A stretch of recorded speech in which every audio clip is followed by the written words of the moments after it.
commercially available nasal devices aimed at stopping snoring, this doesn't exert any outwards pressure to the airway.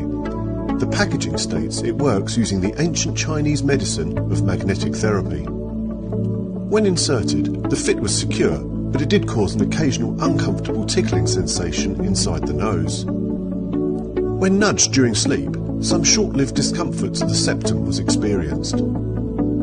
In our tests, the claimed magnetic therapy wasn't sufficient to make this device effective at stopping snoring.